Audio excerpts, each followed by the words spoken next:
Welcome back in our program and doctor साहब आज discuss कर रहे सी मनमोहन सिंह राणा जी का मैसेज जी जी सब तो पहला तो वीर मनमोहन सिंह जी का बहुत बहुत धन्यवाद। उन्होंने सानू कटड़ा जम्मू कश्मीर तो लिखा जी और जोड़ा उन्होंने नुकता उठाया कि भी नवंबर 84 की गल तो असी लगातारता नाल करते हैं नस्लकुशी की जी हालां नानावधी कमीशन तो बाद ये गल भी भुल गई सी आलमोस्ट सरकार ने समझा सी कि असी दफना दिता हुण इस केस नूं जी पर इसलिए मैं समझदा भी सिक्स फॉर जस्टिस और उत्थे जिहड़े पीड़ित परिवार ने वो वधाई दे हकदार ने कि उन्होंने लड़ाई गिव अप नहीं की जी और अज जिहड़ी है ये सारी चर्चा फिर फ्रंट बर्नर ते जी जम्मू कश्मीर च 20 मार्च 2000 ਨੂੰ 35 सिख कश्मीर वादी दे जिला अनंतनाग दे चिट्ठी सिंहपुरा पिंड च हिंदुस्तान ਦੀਆਂ खुफिया एजेंसियां ने मार मुकाए क्योंकि उस दिन प्रेजिडेंट क्लिंटन ने अपना भारत का दौरा शुरू करना सी जी उसका उदों तो जिक्र होया कौम सारी उन्होंने पिछे खलोती दुनिया भर प्रोटेस्ट भी हुए इंडियन एम्बेसी के खिलाफ जी लेकिन समा पा के हुण इस गल नूं 13 साल बीत चुके ने जी इसकी कोई चर्चा नहीं है। असी सगों 20 मार्च वाले या मार्च महीने दे विच इस दे उत्ते पूरा एक हफ्ता लगातार चर्चा की सी इस मुद्दे ते और असी ईवन जम्मू कश्मीर गुरुद्वारियां दी जिहड़ी कोआर्डीनेशन कमेटी दे चेयरपर्सन ने उन्हां नाल भी और दूसरियां नाल भी लगातारता नाल गलबात कीती जी। हुण इहनूं क्यों इग्नोर किया जांदा है उहदा कारण है सियासी जी। हुण बादल दल अकाली दल जिहड़ा बादल अकाली दल है इन्होंने वोटां दे लई जदों कांग्रेस के खिलाफ कैंपेन करना है तो नवंबर 84 च कांग्रेस ने यह किया है, जून 84 च इंदिरा गांधी ने यह किया है तो कांग्रेस सिख दुश्मन जमात है जी। इस दे प्रचार थले उन्होंने वोटां लैणियां ने। जदों 2000 दे विच 35 सिख मारे गए चिट्ठी सिंहपुरा च सेंटर दे विच अकाली उस सरकार का हिस्सा सी जिहदा मुख मंत्री बीजेपी का अटल बिहारी वाजपेयी सी जी। सो इन्हां सिखां दी नस्लकुशी वाजपेयी अकाली सरकार ने की है जी। और ये बारे कोई दोष रावा नहीं ने। प्रेजिडेंट क्लिंटन ने भी जिहड़ा मुखबंद लिखिया है सैकटरी ऑफ स्टेट जिहड़ी उन्हां दी रही उदों उन्हें बाद रिटायरमेंट तो बाद किताब लिखी माइटी एंड अलमाइटी। उस क्लिंटन ने कहा कि भी ये एजेंसियां ने हिंदू खाड़कुआं ने मारे ने मतलब ज़ाहिर है भी एजेंसियां दे बंदे ने जी। हुण क्योंकि ये अकालियां नूं सूट नहीं करदा जी जे ये प्रचार करन जां इस इशू नूं लैण फिर तो यह होया कि जी सिख कल्ले कांग्रेस ने नहीं मारे है जां उन्होंने नस्लकुशी ने नहीं की है बीजेपी ने भी मारे ने। और बीजेपी का रादर उस तो एक कदम अगे जाती जो अडवाणी अपनी किताब च कहंदा है कि मेरे कहने ते इंदिरा गांधी ने दरबार साहब ते हमला किया बीजेपी ने मता पास किया भी ये तो 6 महीने पहले होना चाहिए था जी। सो ज़ाहिर है भी कारण सियासी है और एक दुख की गल है भी साडे एक कश्मीरी सिख भरा नूं ये गल जिहड़ी है वो कहनी पै रही है कि भाई ये नहीं है भी कौम आम सिख समझदा नहीं है उहदे लई एक कश्मीरी सिख होए पंजाबी होए अफगान होए किते भी दुनिया भर सिंधी होए उस उवें ही क्योंकि साडा गुरु एक है असीं वासी तो सारे आनंदपुर दे हैं असीं भरा हैं भैणां हैं उस बच्चियां माता साहिब कौर दियां पुत्र है माता साहिब कौर दे गुरु गोबिंद सिंह साहब दे जी। पर जिवें उन्होंने कहा है भी ये क्यों नहीं हुंदा इहदा कारण ये सियासी है और अकाली बेईमान ने पुज के बेईमान ने जी। बीजेपी दे हिंदूत्व रथ दे रथवान बने हुए ने जी जी। और यही कारण है कि उस कतलेआम नूं उस सिख नस्लकुशी नूं अणगौलिया कीता जांदा जी। डॉक्टर साहब तुहाडा बहुत बहुत शुक्रिया तुसीं साडे दर्शकां वल्लों आईਆਂ ईमेल्स ਉੱਪਰ ਆਪਣੇ ਵਿਚਾਰਾਂ ਦੀ ਰੋਸ਼ਨੀ ਪਾਈ ਤੇ ਹੁਣ ਅਸੀਂ ਡਿਸਕਸ ਕਰਾਂਗੇ ਸਵਾਲ ਜਵਾਬ ਨੂੰ। ਤੇ ਸਾਨੂੰ ਪਹਿਲਾਂ ਦੱਸੋ ਅੱਜ 21 ਮਈ 2013 8 ਜੇਠ ਨਾਨਕਸ਼ਾਹੀ ਸੰਮਤ 545 ਦਾ ਦਿਨ ਹੈ ਤੇ ਸਾਡੇ ਦਰਸ਼ਕਾਂ ਨੂੰ ਦੱਸੋ ਅੱਜ ਦੇ ਦਿਨ ਦੀ ਇਤਿਹਾਸਕ ਅਹਿਮੀਅਤ। 21 ਮਈ 1914 ਨੂੰ ਕਾਮਾਗਾਟਾ ਮਾਰੂ ਜਹਾਜ਼ ਜਿਹੜੇ ਉਹ ਵਿਕਟੋਰੀਆ ਬ੍ਰਿਟਿਸ਼ ਕੋਲੰਬੀਆ ਪਹੁੰਚਿਆ ਜਿਨ੍ਹਾਂ ਨੂੰ ਉਹਨਾਂ ਨੇ ਉੱਥੇ ਕੰਡੇ ਲੱਗਣ ਨਹੀਂ ਦਿੱਤਾ ਜੀ। नतीजे के तौर पर काफ़ी देर खिंचतू होंदी रही उन्होंने फायर बोट्स भेज दित्तियां अग्नि बोट जिन्होंने कहते हैं जी। अंदरले जिहड़े सी उन्होंने उन्होंने उत्ते गर्म कोले सुट्टने शुरू किए जी। फिर वैनकूवर उस इलाके के सिखां ने फैसला किया भी जे इन्हों सेफ पैसेज ना दिता गया जां उतरन ना दिता गया तो असीं सारा शहर साड़ देंगे जी।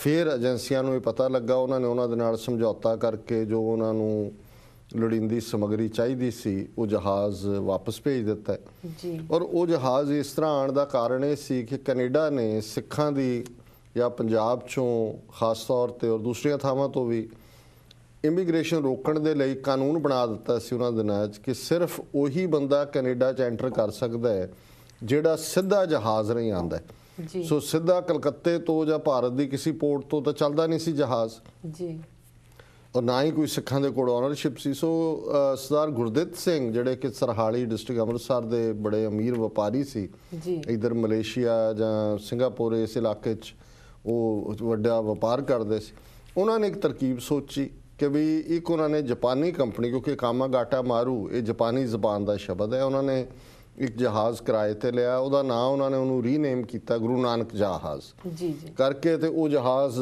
ਸੇਲ 'ਚ ਪਾ ਦਿੱਤਾ ਕਿ ਔਰ ਉਹਨੇ ਸਿੱਧਾ ਆ ਕੇ ਲੱਗਣਾ ਸੀ ਵਿਕਟੋਰੀਆ। ਪਰ ਇਹ ਜਹਾਜ਼ ਜਿਹੜਾ ਹੈ 29 ਮਾਰਚ 1914 ਨੂੰ ਪਹੁੰਚਣਾ ਸੀ, ਪਰ ਇਹ ਪਹੁੰਚਿਆ 21 ਮਈ 1914 ਨੂੰ। ਰਾਹ ਦੇ ਵਿੱਚ ਕਈ ਵਾਰੀ ਸਮੁੰਦਰੀ ਤੂਫਾਨ, ਕੋਈ ਹੋਰ ਚੀਜ਼ਾਂ, ਸੋ ਉਹਨਾਂ ਨੇ ਬਹਾਨਾ ਬਣਾ ਕੇ ਉਹਨਾਂ ਦੇ ਯਾਤਰੂਆਂ ਨੂੰ ਉਤਰਨ ਨਹੀਂ ਦਿੱਤਾ, ਉਹਨਾਂ ਨੂੰ ਬਹੁਤ ਤਕਲੀਫ ਦਿੱਤੀ। ਫਿਰ ਉਹ ਜਹਾਜ਼ ਨੂੰ ਵਾਪਸ ਮੁੜਨਾ ਪਿਆ।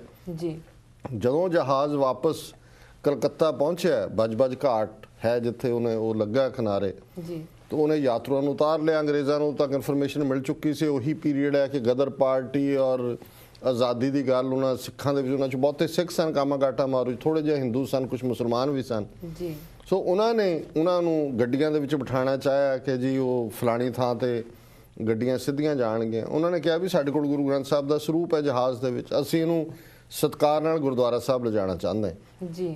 ਲੇਕਿਨ ਉਹ ਜਿਹੜੀ ਖਿੱਚਤੂ ਹੋਈ ਉਹਦੇ 'ਚ ਉਹਨਾਂ ਨੇ ਗੋਲੀ ਚਲਾ ਦਿੱਤੀ ਪੁਲਿਸ ਨੇ, ਕਈ ਸਿੱਖ ਮਾਰੇ ਗਏ, ਕੁਛ ਜਿਹੜੇ ਨੇ ਉਹਨਾਂ 'ਚੋਂ ਨਿਕਲ ਗਏ, ਉਹਨਾਂ 'ਚੋਂ ਕੁਛ ਜਿਹੜੇ ਨੇ ਉਹ ਗੱਡੀਆਂ 'ਚ ਬਿਠਾ ਕੇ ਘਰੀਂ ਪਹੁੰਚਾਏ ਗਏ। ਜਿਹੜੇ ਐਸਕੇਪ ਕੀਤੇ ਉਹਨਾਂ 'ਚ ਗੁਰਦਿੱਤ ਸਿੰਘ ਜਿਨ੍ਹਾਂ ਨੇ ਕੀਤਾ ਸੀ ਕਾਮਾਗਾਟਾ ਮਾਰੂ ਦਾ ਸੌਦਾ, ਉਹ ਵੀ ਸੀ।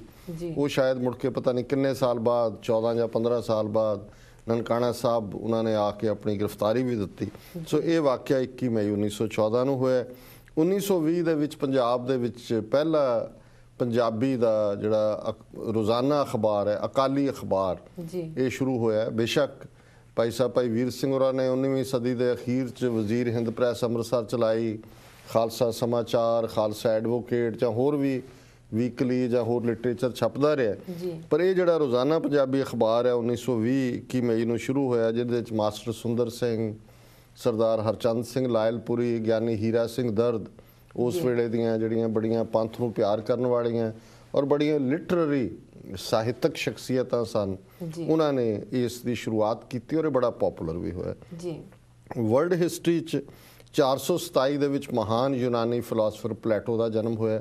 ਇਹ ਲਗਭਗ ਉਹੀ ਸਮਾਂ ਉੱਧਰ ਬੁੱਧ ਪੈਦਾ ਹੋਇਆ ਹਿੰਦੁਸਤਾਨ 'ਚ। ਪਲੇਟੋ ਨੇ ਜਿਹੜਾ ਕਿ ਸੁਕਰਾਤ ਦਾ ਚੇਲਾ ਸੀ, ਉਸ ਨੇ ਹੀ ਸੁਕਰਾਤ ਦੇ ਖਿਆਲਾਂ ਨੂੰ, ਕਿਉਂਕਿ ਸੁਕਰਾਤ ਨੇ ਆਪਣੀ ਜ਼ਿੰਦਗੀ 'ਚ ਕੋਈ ਲਫ਼ਜ਼ ਨਹੀਂ ਲਿਖਿਆ, ਪਰ ਉਹਨੇ ਹੀ ਆਪਣੇ ਗੁਰੂ ਨੂੰ ਅਮਰ ਕੀਤਾ ਔਰ ਉਹਦੀ ਜਿਹੜੀ ਵਿਜ਼ਡਮ ਹੈ ਪਲੇਟੋ ਦੀ ਅੱਜ ਵੀ ਅਸੀਂ ਕੋਟ ਕਰਦੇ ਹਾਂ।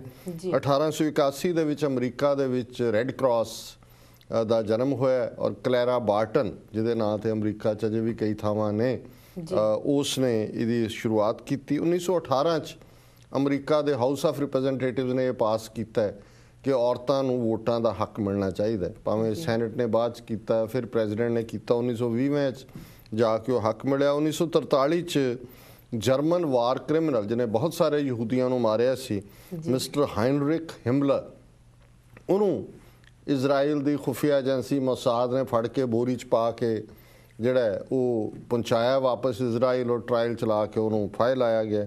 1991 ਦੇ ਵਿੱਚ ਰਾਜੀਵ ਗਾਂਧੀ ਨੂੰ ਤਮਿਲਨਾਡੂ ਦੇ ਵਿੱਚ ਇੱਕ ਤਮਿਲ ਬੀਬੀ ਧੈਨੂ ਨੇ ਉਸ ਦੀ ਜਿਹੜੀ ਨੀਤੀ ਸੀ, ਜਿਵੇਂ ਉਹਨੇ ਨਵੰਬਰ 84 'ਚ ਸਿੱਖਾਂ ਦਾ ਕਤਲੇਆਮ ਕਰਾਉਣ ਦੇ ਆਰਡਰ ਦਿੱਤੇ ਕਿ ਇਹਨਾਂ ਨੂੰ ਸਬਕ ਸਿਖਾਓ, ਇੱਦਾਂ ਹੀ ਪੀਸ ਕੀਪਿੰਗ ਫੋਰਸ ਦੇ ਨਾਂ ਥੱਲੇ ਸ੍ਰੀਲੰਕਾ ਦੇ ਵਿੱਚ ਭਾਰਤੀ ਫੌਜ ਨੇ ਹਜ਼ਾਰਾਂ ਬੇਗੁਨਾਹ ਤਮਿਲਾਂ ਨੂੰ ਮਾਰਿਆ ਸੀ।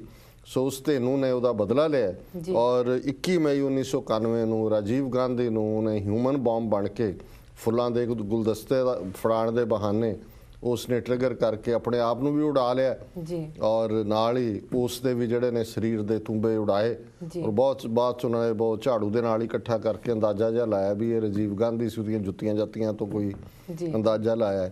ਸੋ ਉਸ ਨੂੰ ਆਪਣੇ ਕੀਤੇ ਦੀ ਸਜ਼ਾ ਜਿਹੜੀ ਹੈ, ਸਿੱਖ ਤਾਂ ਨਹੀਂ ਸਜ਼ਾ ਦੇ ਸਕੇ ਨਵੰਬਰ 84 ਦੇ ਲਈ, ਲੇਕਿਨ ਉਸ ਭੈਣ ਧੇਨੂ ਨੇ ਉਹਨੂੰ ਜ਼ਰੂਰ ਸਜ਼ਾ ਯਾਫਤਾ ਕੀਤਾ। ਜੀ ਡਾਕਟਰ ਸਾਹਿਬ, ਤੁਹਾਡਾ ਬਹੁਤ ਬਹੁਤ ਧੰਨਵਾਦ, ਤੁਸੀਂ ਅੱਜ ਦੇ ਦਿਨ ਦੀ ਅਹਿਮੀਅਤ ਸਾਡੇ ਦਰਸ਼ਕਾਂ ਨੂੰ ਦੱਸੀ। ਤੇ ਡਾਕਟਰ ਸਾਹਿਬ, ਹੁਣ ਅਸੀਂ ਆਪਣੇ ਸਵਾਲ ਜਵਾਬ ਦਾ ਸਿਲਸਿਲਾ ਸ਼ੁਰੂ ਕਰਦੇ ਹਾਂ। ਤੇ ਸਾਡਾ ਪਹਿਲਾ ਸਵਾਲ ਹੈ, ਅਮਰੀਕਾ ਦੇ ਓਕਲਾਹੋਮਾ ਪ੍ਰਾਂਤ 'ਚ ਤੂਫਾਨ ਦਾ ਕਹਿਰ ਟੁੱਟਿਆ ਹੈ, ਜਿਸ ਨੇ ਕਈ ਜਾਨਾਂ ਲਈਆਂ ਹਨ ਅਤੇ ਭਾਰੀ ਤਬਾਹੀ ਮਚਾਈ ਹੈ। ਦੇਖੋ, ਸਭ ਤੋਂ ਪਹਿਲਾਂ ਤਾਂ ਅਸੀਂ ਇਸ ਵੇਲੇ ਓਕਲਾਹੋਮਾ 'ਚ ਔਰ ਖ਼ਾਸ ਤੌਰ ਤੇ ਉਹਨਾਂ ਦਾ ਮੂਰ ਇਲਾਕਾ, ਜਿਹੜੇ ਕਿ ਇਸ ਵੇਲੇ ਜਿਨ੍ਹਾਂ ਨੇ ਬਹੁਤ ਸਫ਼ਰ ਕੀਤਾ, ਉਹਨਾਂ ਦੇ ਨਾਲ ਦਿਲੀ ਹਮਦਰਦੀ ਦਾ ਇਜ਼ਹਾਰ ਕਰਦੇ ਹਾਂ। ਸਾਨੂੰ ਅਫਸੋਸ ਹੈ ਜੀ, ਉਹਨਾਂ ਦਾ ਬਹੁਤ ਨੁਕਸਾਨ ਹੋਇਆ ਔਰ ਕਿੰਨੀਆਂ ਮੌਤਾਂ ਹੋਈਆਂ ਨੇ ਅਜੇ ਅੰਦਾਜ਼ਾ ਹੀ ਲਾਏ ਜਾ ਰਹੇ ਨੇ। ਗਵਰਨਰ ਨੇ ਵੀ ਕਿਹਾ ਕਿਉਂਕਿ ਜਿਉਂ-ਜਿਉਂ ਮਲਬਾ ਹਟ ਰਿਹਾ ਜੀ, ਉਹਦੇ 'ਚ ਗਿਣਤੀ ਵੱਧਦੀ ਜਾ ਰਹੀ ਹੈ। ਹਾਲਾਂਕਿ ਏਜੰਸੀਆਂ ਨੇ ਪਹਿਲੀ ਸਟੇਜ ਤੇ 90 ਦੇ ਕਰੀਬ ਡੈਥਸ ਦੀ ਗੱਲ ਕੀਤੀ ਸੀ, ਜਿਨ੍ਹਾਂ 'ਚ 20 ਬੱਚੇ ਸੀ, ਕਿਉਂਕਿ ਸਵੇਰ ਦੇ ਟਾਈਮ 9 ਵਜੇ ਦੇ ਕਰੀਬ ਹੀ ਹੋਇਆ ਔਰ ਲਗਭਗ 320 ਕਿਲੋਮੀਟਰ ਪ੍ਰਤੀ ਘੰਟਾ ਦੀ ਸਪੀਡ ਨਾਲ ਆਇਆ ਇਹ ਤੂਫਾਨ ਸੀ ਔਰ ਇਹਨੇ ਲਗਭਗ 32 ਮੀਲ ਦੇ ਏਰੀਆ 'ਚ ਤਬਾਹੀ ਮਚਾਈ ਹੈ।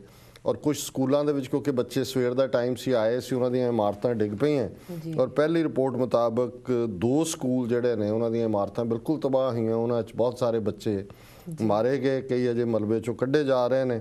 145 ਤੋਂ ਜ਼ਿਆਦਾ ਬੰਦੇ ਜਿਹੜੇ ਨੇ ਉਹਨਾਂ ਦਾ ਇਲਾਜ ਚੱਲ ਰਿਹਾ। ਪ੍ਰੈਜ਼ੀਡੈਂਟ ਓਬਾਮਾ ਨੇ ਐਮਰਜੈਂਸੀ ਡਿਕਲੇਅਰ ਕੀਤੀ ਹੈ ਓਕਲਾਹੋਮਾ 'ਚ ਔਰ ਰਿਲੀਫ ਵਰਕਰ ਅਮਰੀਕਾ ਭਰ 'ਚੋਂ ਉੱਥੇ ਜਾ ਰਹੇ ਨੇ। ਮੇਰੀ ਯੂਨਾਈਟਿਡ ਸਿੱਖਸ ਆਰਗੇਨਾਈਜੇਸ਼ਨ ਦੇ ਸਰਦਾਰ ਕੁਲਦੀਪ ਸਿੰਘ ਨਾਲ ਵੀ ਗੱਲ ਹੋ ਰਹੀ ਸੀ। ਉੱਥੇ ਜਿਹੜੇ ਗੁਰਦੁਆਰਾ ਸਾਹਿਬ ਵੀ ਆ ਓਕਲਾਹੋਮਾ 'ਚ, ਉਹ ਸੇਫ ਹੈ, ਅਜੇ ਕਿਸੇ ਸਿੱਖ ਦੇ ਉਸ ਇਲਾਕੇ 'ਚ ਮਾਰੇ ਜਾਣ ਦੀ ਖਬਰ ਤਾਂ ਨਹੀਂ ਹੈ, ਪਰ ਯੂਨਾਈਟਿਡ ਸਿੱਖਸ ਵਾਲੇ ਬਹੁਤ ਜਲਦੀ ਉੱਥੇ ਜਿਹੜੇ ਨੇ ਰਿਲੀਫ ਆਪਰੇਸ਼ਨ ਕਰ ਰਹੇ ਨੇ ਔਰ ਉਹਨਾਂ ਦੇ ਨਾਲ ਇਹ ਵਿਚਾਰ ਹੋ ਰਹੀ ਸੀ ਕਿ ਲੰਗਰ ਲਾਇਆ ਜਾਏ। ਡੈਲਸ ਗੁਰਦੁਆਰਾ ਸਾਹਿਬ ਵੀ ਉਸ ਦੇ ਨੇੜੇ ਹੀ ਹੈ, ਡੈਲਸ ਕਾਫੀ ਵੱਡੀ ਗਿਣਤੀ 'ਚ ਸਿੱਖ ਰਹਿੰਦੇ ਨੇ। ਸੋ ਅਸੀਂ ਇਹਨਾਂ ਸਮੂਹ ਜਿਹੜੇ ਤੂਫਾਨ ਦੇ ਪੀੜਤ ਨੇ ਉਹਨਾਂ ਦੇ ਨਾਲ ਹਮਦਰਦੀ ਦਾ ਇਜ਼ਹਾਰ ਕਰਦੇ ਔਰ ਅਸੀਂ ਇਹ ਬੇਨਤੀ ਵੀ ਕਰਾਂਗੇ ਆਪਣੇ ਵੀਰਾਂ ਭੈਣਾਂ ਨੂੰ ਕਿ ਜਿਹੜਾ ਵੀ ਐਫਰਟ ਯੂਨਾਈਟਿਡ ਸਿੱਖਸ ਜਥੇਬੰਦੀ ਸਿੱਖ ਕੌਮ ਵੱਲੋਂ ਕਰਦੀ ਹੈ, ਉਹਨਾਂ ਦੀ ਵੱਧ ਤੋਂ ਵੱਧ ਜਿਹੜੀ ਆ ਮਦਦ ਕੀਤੀ ਜਾਏ, ਕਿਉਂਕਿ ਜੇ ਉੱਥੇ ਲੰਗਰ ਲਾਏ ਜਾਣ, ਹੋਰ ਲੋੜ ਦੀਆਂ ਜਿਹੜੀਆਂ ਚੀਜ਼ਾਂ ਨੇ, ਵਸਤਾਂ ਨੇ, ਐਮਰਜੈਂਸੀ ਸਪਲਾਈਜ਼, ਉਹ ਪਹੁੰਚਾਈਆਂ ਜਾਣ। ਜੀ ਡਾਕਟਰ ਸਾਹਿਬ, ਇੱਥੇ ਕਿ ਲੈਣੇ ਇੱਕ ਛੋਟਾ ਬ੍ਰੇਕ। ਵੀਅਰਸ, ਤੁਸੀਂ ਸਾਡਾ ਪ੍ਰੋਗਰਾਮ ਇਸ ਤਰ੍ਹਾਂ ਦੇਖਦੇ ਰਹੋ। ਮਿਲਦੇ ਆ ਇੱਕ ਵਕਫੇ ਤੋਂ, ਇੱਕ ਛੋਟੇ ਵਕਫੇ ਤੋਂ ਬਾਅਦ।